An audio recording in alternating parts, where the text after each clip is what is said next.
Is it false advertising or smart marketing to list a watch with a smaller diameter than it actually has, even if that watch wears small? The case shape on this Peyten Live watches from Citizen, it is deceiving. And it goes to show you that you can't always judge a watch based on the specs alone. If I had known the true dimensions of this watch before wearing it, I most likely would have returned it, and I'm really glad that did not happen. Now, I was fortunate enough to get this watch as a gift, but for reference, this is currently available on the Citizen USA site for $440 US. Joma Shop also has it for $317. As you can see, Citizen offers numerous watches in this Peyten lineup. Some of them are chronographs like the one that I have, while others are your standard three-handed dial. Now, regardless of which model you look at, all of them seem to share the same case. And in my opinion, it is the shape of the case that makes this watch so interesting, including there's almost a 1970s vibe going on. And that angular case shape, that is definitely my thing. Now, I'll leave the model number of this watch in the description below in case you're interested in checking it out. Now, if you saw my last video, I'm doing things a little different these days. This is going to be a 2-week review. I'll be wearing it every day for at least 2 weeks before I create this video, because I want to share with you what it's like to actually wear this on a day-to-day basis. Now, the case, of course, is stainless steel. Citizen's own website lists the diameter as 41 millimeters, but I measured the case from 9 o'clock to 3 o'clock without the pushers or crown and get 43 millimeters. I also get a lug-to-lug distance of 49.5 and an overall thickness of 12. Now, based on those measurements, I would have thought that this watch is for someone with larger wrists than mine.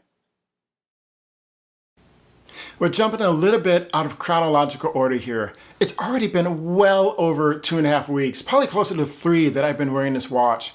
And I just started putting this review together, which means that I just now got around to actually measuring it. And I'm shocked to learn that it is larger than 41 millimeters listed.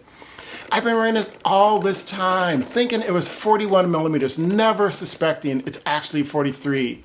And close to 50 millimeters lug to lug. It wears surprisingly well.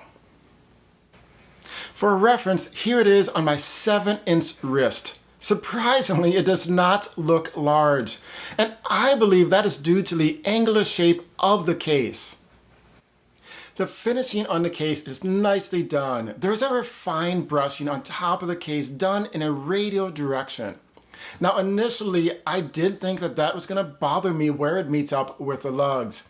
But as you can see, there is a sharp angle on the lugs, and the direction of the brushing changes. It does match up with the brushing on the bracelet. Now, I think that is a bit of genius. That sharp angle also creates a bit of an optical illusion. It visually makes the watch look smaller. Now, in day-to-day wear, there's oftentimes a shadow created by that angle that helps to hide the true dimensions. The side of the case has a high polish, but in day-to-day wear, you'll be hard-pressed to see it, so any fingerprints will likely go unnoticed.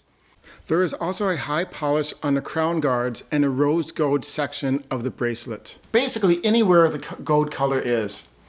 Now, as far as finishing on this watch, I would score it as a plus. So I went online today to find some more information about this watch, and honestly, I did not like what I saw. The photo on the Citizen website makes the gold color really stand out. In reality, the two-tone is much more subtle. If you're hoping for the watch to look like the photo on the website, you're going to be disappointed. But if, like me, you want it to be more subtle, then you're going to be in luck.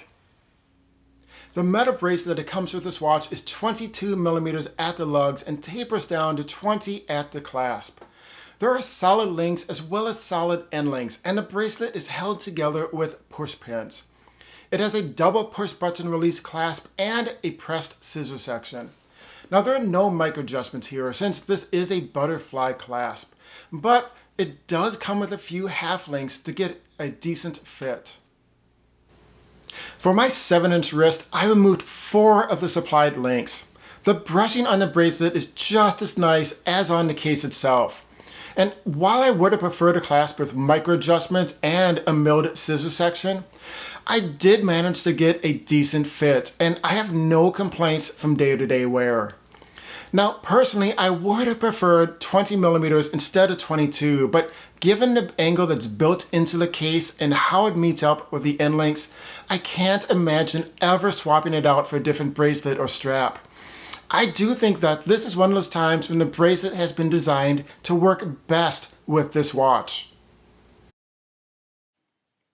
So this is day 13 with this watch, and when I went outside today, I purposely wore a different watch. And a couple of things occurred to me. One, I did that because it is so freaking cold here and I didn't want any metal touching my skin. And two, since this metal bracelet is so integral to the overall look, I'll probably never change it to something else. I don't think it'll look that good with a different strap. Meaning I probably won't be wearing this watch much outside in Minnesota on the coldest days. For the metal bracelet that comes with this watch, I would score it as neutral. Now on one hand, it has solid links, end links, and it does wear well and has a good finishing to it. The butterfly clasp, okay, it's a style choice. But the main reason that I can't score it a plus is that pressed scissor section.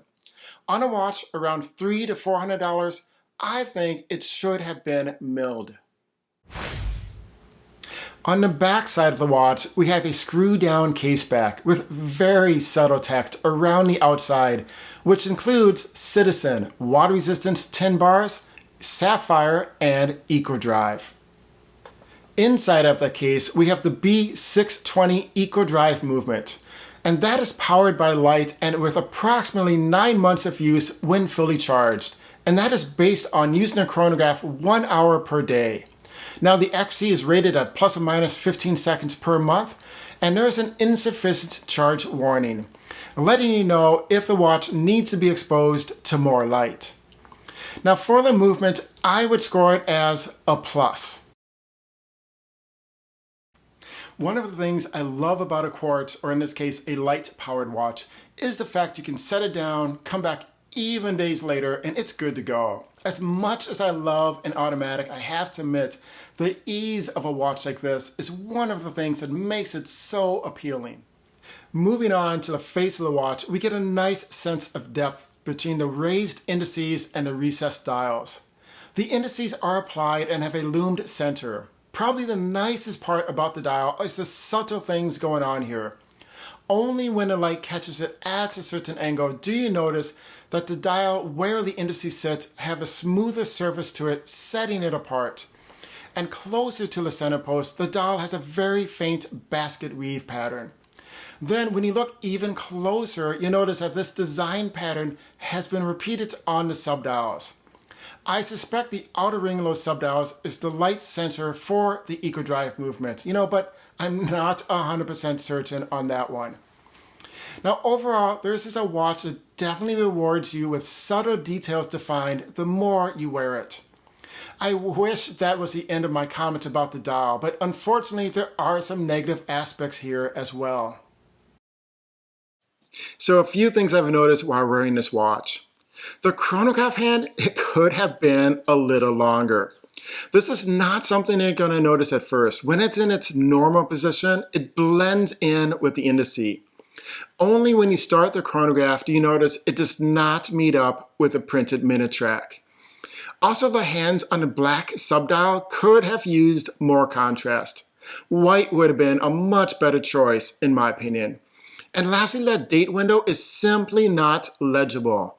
Between being recessed, the numbers being reversed out, and a somewhat odd placement on the dial, I feel like this watch would have been better without having a date window at all.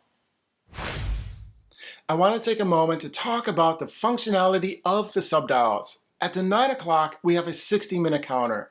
At the 3 o'clock, we have a 24-hour dial, which, as you know, it's never actually that useful in day-to-day use. And at 6 o'clock, we have the running second hand. So as a functional chronograph, this watch does leave a little bit desired, but at this stage in my watch journey, I tend to believe that most people don't buy a chronograph for its functionality, but instead for its aesthetics.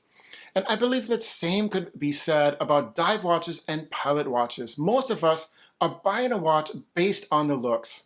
Topping off the watch, we have a flat sapphire crystal.